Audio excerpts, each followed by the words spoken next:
Hello, I'm Rebecca the Maths Lady and welcome to video 7 in this series on teaching number to children aged 9 to 11. This video is all about the different kinds of situations in which children encounter multiplication and division and the different images we should be using to help support them as they work on these different types of problems. In this video, I'll be reviewing how we use the image of array to support children thinking about multiplication as totaling up groups of the same size, and also how we use array to think about division as being sharing fairly and counting numbers of groups.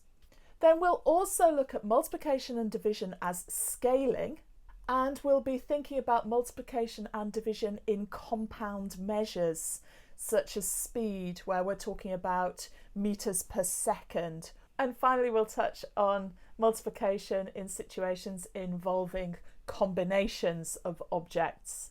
And as extension work, we'll also talk a little bit about permutations. So if you don't need this video, you can race straight ahead to the next one, which is all about teaching long multiplication, and here's a link to it now. Okay, let's get started by reviewing the image of array and how that underpins thinking about multiplication and division.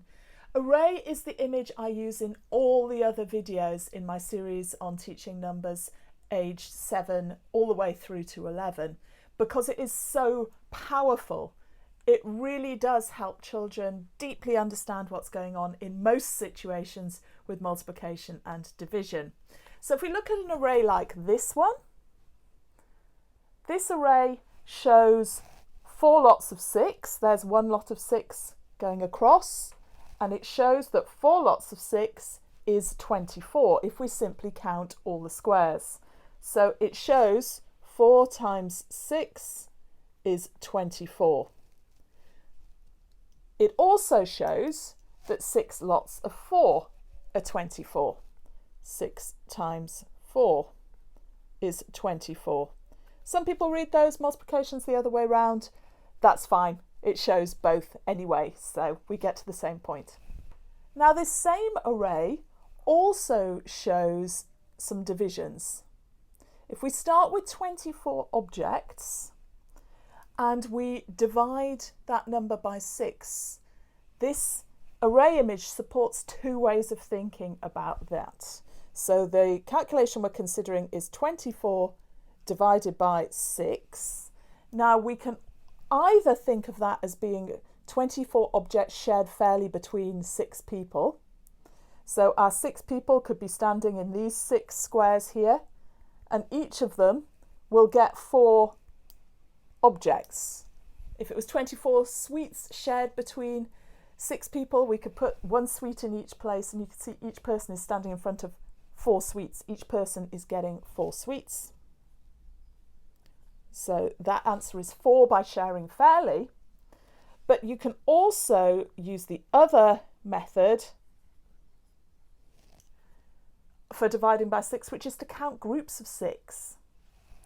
So 24 divided by 6, if we're counting groups of 6, here's 1 group, 2 groups, 3 groups, 4 groups. That's also 4. You can get it either way, and array shows both. And similarly, if we took the other division, 24 divided by 4, well, if we had people standing here, here, here, and here, and we had 24 sweets and we were sharing them fairly between those 4 people, each person would get 6 sweets. Therefore, it's 6. And if we counted groups of 4, how many groups of 4? 1, 2, 3, 4, 5, 6. So although sometimes I've duplicated the calculation, that's deliberate because there are 2 different structures there and array shows them both. So array shows repeated addition as multiplication, and it shows both sharing fairly and counting groups for division. So we have those structures well established now, and children should be fluent at swapping between division as sharing fairly and as counting groups. And the videos which follow this one, the one on long multiplication, my videos on division and on mental multiplication and division, will consolidate all of this. So if you feel you need it embedded into the curriculum, don't worry, all of that is coming. But while every other video I do links division to array up to age 11, there are some situations where we don't want to do that, and that's the purpose of this video, to draw your attention to those situations and to explain what they are and why we treat them a little bit differently. Okay, so the first set of situations I want to look at are the scaling situations. And the classic way to bring these to life is with an elastic band. So, if we had a length of elastic that was, say, 7 centimetres long, I'm going to get that from my elastic band. Just going to snip it. So now I can easily get 7 centimetres. And I'm just going to mark those 7 centimetres on this elastic band. Hopefully you can see that there. I've left a bit of elastic either side of the 7 centimetres that I've marked, just to help me hold it and stretch it. So the question is, how long will this elastic band be if I stretch it so it's 3 times as long? Now what I'm trying to draw your attention to here is that in the past when we've done 3 times 7, we've been doing 7 add 7 add 7. So to find the answer, we'd see 3 lots of this bit of elastic band. But that's not what's happening here. As I stretch it to become 3 times as long, instead of finding 3 lots of 7, there's something structurally different going on. Each centimetre has become 3 centimetres. You could say it's 7 lots of 3, so it's just the other way round. But it is different. Let's look at another kind of problem situation that a child might come across. So a question might give a child a picture of a tree and say initially that tree is 2 metres high, 2 metres here, and over a period of time it grows to be 5 times as tall. And what I'm getting at here is that you haven't added 5 lots of 2. You haven't got 5 trees like this on top of each other that you're adding together. Something different has happened. This tree is stretched vertically and each metre has become 5 metres. So I'm saying it's important to notice that this isn't what's happened to find your answer of 10 metres. It's not 5 lots of 2. It's 1 lot of 2 stretched. It's important just to dwell on the fact that there's something different going on here, because this imagery of enlargement is going to be a really important topic for them going forward after this level. You do enlargement in its own right at secondary school and scale factors, but it also becomes really important to see that multiplication and division are both scaling. If you stretch something to 3 times the size, clearly that's multiplication. But what about if you contract it to 1/3 of the size? What's going on there? Are you multiplying by 1/3 or are you dividing by 3? And when you look at scaling, you realise that those two things are the same thing, multiplying by 1/3 and dividing by 3. And there's a lot of powerful maths in that that's going to come out in the future in the topic of reciprocal pairs, which are fundamental to children becoming able to deeply understand what they're doing when they're dividing by fractions, which is a topic we don't do at this stage, but I'm touching on it because I want you to know that there's something there. When you're talking about scaling questions with children, slow down, let them build their imagery, let them know that it is different to what they've done before when they've been doing multiplication as repeated addition. It doesn't quite work the same. Slow down enough to make sure that they have built a clear image in their imagination or on the paper in front of them that is supporting their thinking. Don't just rush through it as though it's really easy, because for some children it will be, but they're missing something, And for others, they're confused and it won't be. You need to slow down with scaling, and that's why. Okay, the next topic in multiplication that doesn't quite fit the array model is compound measures. And compound measures are measures when you're calculating so many things per other thing. Speed is a really common one because it's meters per second, but there are lots of others and far more that they'll come across in the future. And once again, it's one of these topics that you can make array fit for, but it's not the best thing to do because new imagery is beginning to emerge. An array isn't really the best fit model. So compound measures, speed is a classic one. What about heartbeats? Beats per minute. That's quite a nice one. Let's look at that for our example. So we've got these three things that we're measuring in this situation. Heart rate in beats per minute, total heartbeat, and total number of minutes. Compound measure questions give you any two of those values and expect you to find the third. So if a child had 400 heartbeats in 5 minutes and their heart was beating at a constant rate, what would their heart rate be in beats per minute? That'd be a classic question. You could set them. And again, I'm telling you, you need to pause and slow down and let the children discuss and explore that to check that they have a clear image in their imagination of what's going on. And hopefully after a while, they'll come to the answer that it's 80 beats per minute. You could also have the question, a child's heart is beating at 70 beats per minute. How many times will their heart beat in 3 minutes? Again, just slow down, let them discuss that, let them puzzle with it until they deeply understand that it's 210 because there's 70 in each minute and there are 3 minutes. And then there's the third type of question where you're given the heart rate and you're given the total number of heartbeats. So a question might say that a child had a constant heart rate of 100 beats per minute. Their heart beat 400 times. For how long was their heart rate being measured?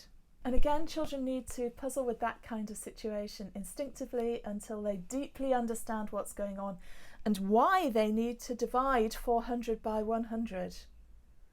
They might even do that without knowing they're dividing. So in situations with compound measures, you need to understand that you have 3 values, one of which is the compound measure, and the other of which are the 2 things in that compound measure. So it's meters per second, the other 2 are going to be meters and seconds, and so on. And as you work through problems with children, you need to work through 3 types of problems. One where the compound measure is the value that's missing, one where the value you would divide to find that compound measure is missing, and one where the value you would divide by to find that compound measure is missing. Children need to experience all of those and they need to dwell on them so that they deeply know what's going on to become happy and confident with compound measures.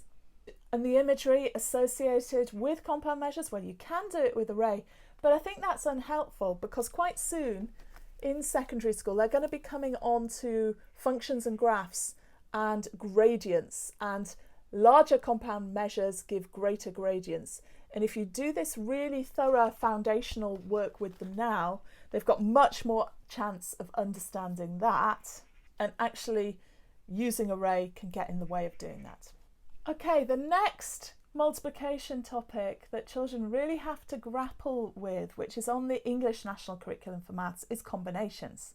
So a classic one would be a child has 4 t-shirts and 3 pairs of shorts. They're all different. How many different outfits can they wear? Now again, the key here is to really slow down and build the imagery with children. You are going to need the t-shirts and the shorts, and I'm sure you can do a better job than I can, but I've just scribbled these here, which if you're working one-to-one with a child is the kind of imagery you'd need. You might want to use different colours if you've got them handy. So we've got our 4 different t-shirts labelled 1 to 4 and our 3 different pairs of shorts. And as we start to build outfits, they might do it randomly at first, and then we want to work systematically. We realise that each t-shirt can go with each pair of shorts to create a different outfit. And then this t-shirt can also go with each of the pairs of shorts, and so on.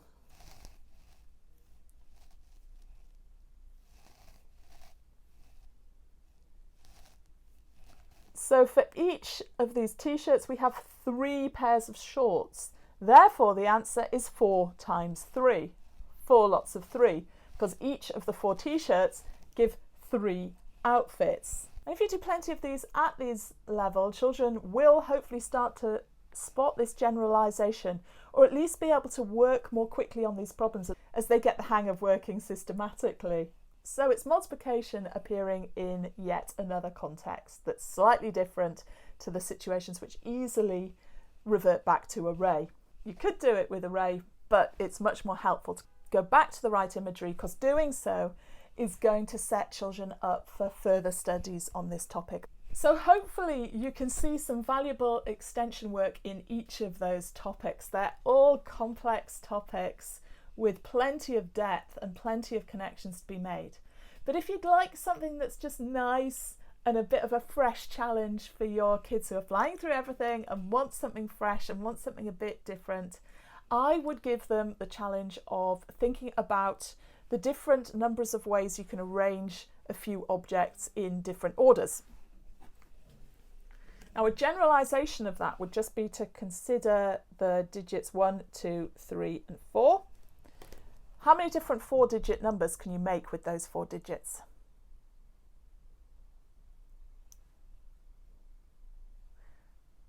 Just going to leave that one with you. And if it's a bit dull to do it with digits, then do it with different colour squares or pretty much any context. 4 children in a line, how many different ways could they be lined up? What about 5 children? What about 3? Is there a pattern in the results? So your takeaways from this video are that array is an incredibly powerful structure to underpin thinking about multiplication and division throughout primary school. But there are a few situations when it's not the best model to use, and that is because new images are emerging which will only really come into focus at secondary school in the future. But at this stage we want to lean into them and enjoy them and explore them and draw diagrams of them and learn to think organically from scratch about what's really going on and how we puzzle out the answers to questions. And the particular situations I'm talking about are scaling situations, compound measures, and combinations of objects. And beyond that, any kind of puzzle that requires children to think systematically and to calculate with multiplication and or division. Hope you found this video useful. If it stimulates any ideas in your head, or you have any thoughts or questions or comments or suggestions for improvement, please put them in the comments. If you found the video useful, please share it with your friends. If you like professional development or free worksheets to accompany these videos, please go to my website, which is authenticmaths.co.uk. I'm aiming to get a worksheet on compound measures in particular live in a few weeks. I hope you'll join me again soon for the next video, which will be on long multiplication. And I'm going to do that video slightly differently to really try and bring to life why the teaching methods that I explain in these videos are so much more powerful than what you generally see in classrooms. Bye for now.